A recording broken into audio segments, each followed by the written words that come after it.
Hello friends, आप सबको मेरे चैनल हॉरर हब पर खुश आमदीद। अगर आप मेरे चैनल पर नए हैं तो चैनल को सब्सक्राइब करें। तो आइए चलते हैं आज की दूसरी सच्ची कहानी की तरफ। ये कहानी मोहाटा पैलेस कराची की है। मोहाटा पैलेस कराची पाकिस्तान का एक तारीखी महल है जो अपनी खूबसूरती और तामीरी अजमत की वजह से मशहूर है। लेकिन इसके साथ ही ये महल कई खौफनाक कहानियों और वाक़यात के हवाले से भी मशहूर है। कहा जाता है कि मोहाटा पैलेस में एक रूह रहती है जो रात के वक्त महल के अंदर घूमती है। बाज़ लोगों का कहना है कि उन्होंने महल में अजीब आवाज़ें सुनी हैं, जैसे किसी के चलने की आवाज़, दरवाजे के खुलने और बंद होने की आवाज़ और कभी कभी किसी के रोने और हंसने की आवाज़ भी सुनाई देती है। कुछ लोग जो मोहाटा पैलेस गए और वहां से आने के बाद उन्होंने अपने तजुर्बात से लोगों को आगाह किया।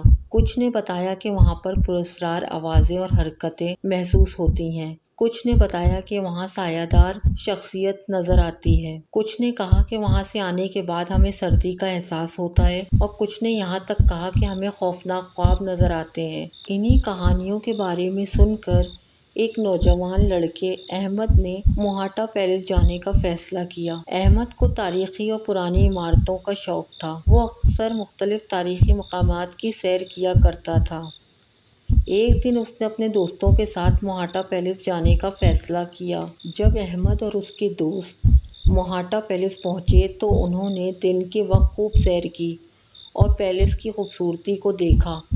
सब कुछ मामूल के मुताबिक था और किसी भी तरह की खौफनाक बात नज़र नहीं आई। रात के वक्त अहमद ने फैसला किया कि वो पैलेस में ही रात गुजारेगा ताकि वो पैलेस के बारे में मज़ीद जान सके। रात का अंधेरा छाने लगा और पैलेस के माहौल में एक अजीब सा सुकून था। अहमद अपने कमरे में सोने के लिए लेट गया। कुछ देर बाद उसे लगा कि कोई इसके कमरे में चल रहा है। उसने आंखें खोली तो देखा कि एक साया उसके कमरे के दरवाजे के पास खड़ा है। वो उठा और दरवाजे की तरफ बढ़ा, मगर साया गायब हो गया। अहमद ने ये वाक़या अपने दोस्तों को बताया, मगर उन्होंने इसे मजाक समझा। अगली रात अहमद दोबारा पैलेस में रुका। इस रात इसने दोबारा वही साया देखा जो इस बार इसके बिस्तर के करीब था। अहमद ने चीखने की कोशिश की मगर इसकी आवाज़ बंद हो गई। साया आहिस्ता आहिस्ता अहमद की तरफ बढ़ा और जब वो अहमद के करीब पहुंचा तो अहमद बेहोश हो गया। वो सुबह होते ही अहमद के दोस्त उसे बेहोश हालत में पाते हैं।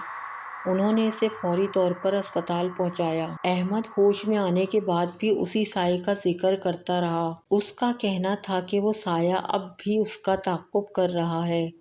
अहमद की हालत दिन ब दिन ख़राब होने लगी और आखिरकार वो मुकम्मल तौर पर पागल हो गया। मोहाटा पैलेस की ये कहानी आज भी लोगों के जहनों में ताज़ा है और अक्सर लोग अहमद की हालत को याद करके पैलेस में रात गुजारने से डरते हैं।